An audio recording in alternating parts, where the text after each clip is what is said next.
Hi friends, ఈరోజు మనం రాజ్మా, పల్లీలు, పెసలు, అలసందలు, బొబ్బర్లు ఇవన్నీ కలుపుకొని మనం బాయిల్ చేసుకొని ఇప్పుడు మనం ఇవి స్నాక్స్ లాగా రోజు తింటే చాలా మంచిది, ప్రోటీన్స్.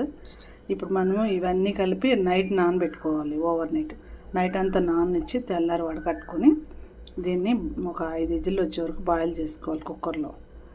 తర్వాత మనం చిటికెడు ఉప్పు వేసుకొని బాయిల్ చేసుకోవాలి, ఎక్కువ వేయకూడదు. దాన్ని వడకట్టేసుకొని ఇప్పుడు మనం తాలింపు పెట్టుకుందాం. ఇది రోజు స్నాక్స్ టైంలో పిల్లలకి లంచ్ బాక్సులు, పెద్దవాళ్ళకి ఈవినింగ్ టీ తాగే ముందు, నైట్ డిన్నర్ ముందు ఇలా తింటూ ఉంటే చాలా హెల్త్కి మంచిది, మనకి పోషకాలు కూడా అందుతాయి.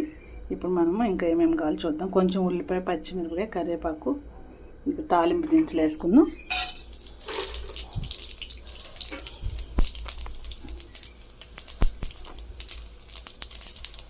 నూనె కానీ బటర్ కానీ 1 స్పూన్ వేసుకుంటే చాలు.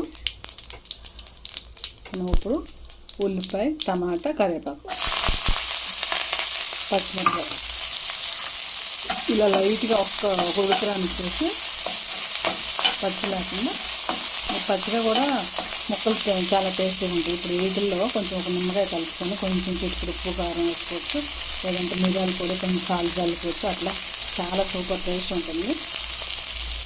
దీంట్లో కొంచెం మనం నువ్వులు కూడా వేసుకున్నాం అనుకోండి, కొద్దిగా లైట్గా ఫ్రై అవుతుంది కాబట్టి చాలా టేస్టీగా ఉంటుంది. పంటికి అందరూ రోజు నువ్వులు ఒక 1/2 స్పూన్ వేసుకుని నువ్వులతో ఉంటే చాలా హెల్త్కి మంచిది. మీరు క్వాంటిటీని బట్టి, అంటే ఎక్కువ ఉంటే 1 స్పూన్ వేసుకొని, లేకపోతే ఒక 1/2 స్పూన్ వేసుకొని ఇప్పుడు లైట్గా వేగిన తర్వాత మనం ఇప్పుడు ఇది వేసేసుకున్నాం. ఎక్కువ అవసరం. ఇప్పుడు ఈ బాయిల్ చేసుకున్నాక పచ్చి కూడా అన్నీ కలిపేసుకుని కొంచెం లైట్గా నిమ్మకాయ, కొంచెం సాల్ట్, పెప్పర్ కలిపేసుకుని కూడా తినేయచ్చు. ఇట్లయితే టేస్టీగా ఉంటుంది అన్నమాట. మార్నింగ్, ఈవినింగ్ ఎప్పుడైనా ఒకవేళ టిఫిన్ భోజనం కూడా ఇవి తినవచ్చు. ఆయిల్ అయితే ఎక్కువ అవసరం లేదు, 1 స్పూన్ బటర్ వేసుకున్నా సరిపోతుంది, లేదంటే 1 స్పూన్ ఆయిల్ అయినా సరిపోతుంది. నేను ఆయిల్ వేసాను. మనకు కొంచెం లైట్గా సాల్ట్ వేసుకుని,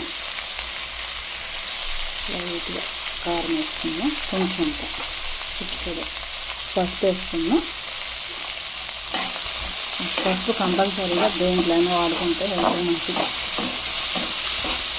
ఇక అయిపోయింది. మనం కొత్తిమీర ఉంటే కొత్తిమీర వేసుకొని దింపేసుకోవచ్చు. లైట్గా చాలండి, ఎక్కువ కర్రీలాగా చేయవసరం లేదు. చాలా టేస్టీగా ఉంటుంది. కొంచెం చల్లారిన తర్వాత ఒక కొత్త నిమ్మకాయ కలుపుకోండి.